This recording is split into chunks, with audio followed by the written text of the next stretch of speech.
Does the Curs'd Ettin Runecaller use speed dial in Tides of Torment? Let's dive right into what makes the Runecaller different from the base version and narrow down what you're getting and why. Recruited for 1600 gold and 400 upkeep, so more expensive. On Ultra, the Runecaller comes at 11,820 health or 2,500 less.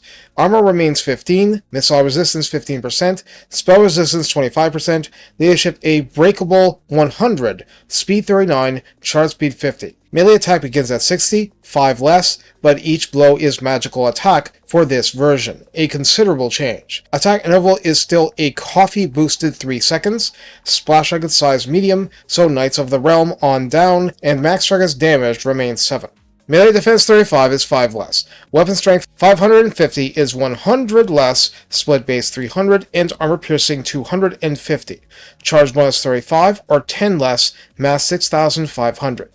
The unit causes fear and terror and is a siege attacker, has Strider for no movement and combat penalties enforced, and Vanguard deployment. And then we get to the passives and bound spells.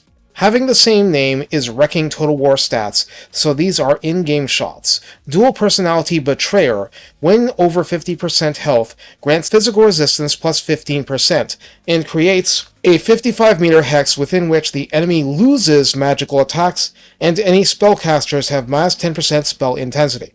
I don't think that goes below 100%, correct me if I'm wrong, but it'll take some of the extra sauce away from boosted ones.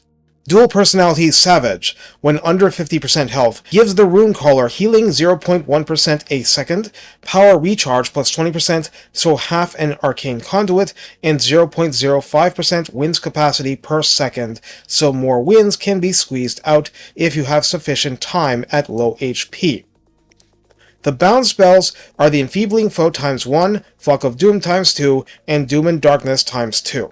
If you've never used them, Enfeebling Foe does minus 24 melee attack and defense on one target.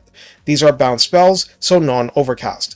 Doom and Darkness does minus 16 leadership on a single unit, which can cause units to break that would not ordinarily do so, and free is free. And Flock of Doom gives you cheap, easy area of effect damage that has a maximum procs per unit, so it's ideal to hit a whole bunch of units in a blob at once. In the Redline skills, Monsters of the North once again gives melee attack and defense plus 6 at 3 pips. At rank 7 and up, Hulks of Death gives armor plus 12, weapon strength plus 12%, and ward save plus 8%. In the tech tree, Secrets of Taming gives plus 1 recruit rank and plus 4 leadership. Ever-Living Spite gives melee defense plus 4 and physical resistance plus 10% full time, which will stack with the passive for over 50% HP. Master of Beasts gives ward save plus 5% if over rank 7, and What Starts the War adds 20% missile block chance, 360-degree missile block for that block chance, ward save plus 10%, and battle healing cap plus 50%, so the Runecaller can more easily get itself back to 50% with the healing, and then inch above further with natural healing, which is snail's pace normally. But I assume it would be enough to get back to the original Betrayer passive, at least until it's hit again. So how do we use the Runecaller? First of all, let me just say it, rather than ask which one is better, just use both in tandem.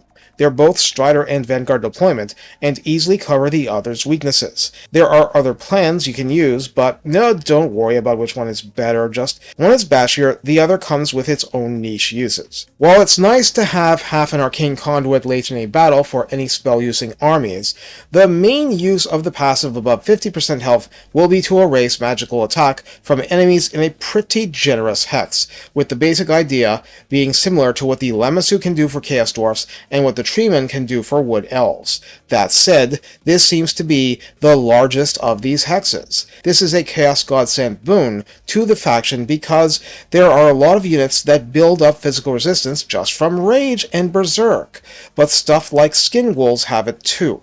There's just lots and lots of stuff that brings it in the faction.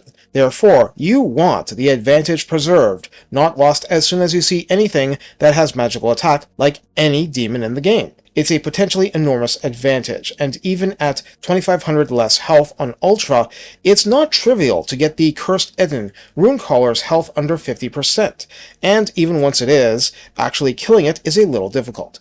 And it has no fire weakness to go with the healing. Note that the Hex won't help against ranged enemies far beyond the radius, so it's not a counter to Sister's Doom stacks, but I'm sure you can still find uses.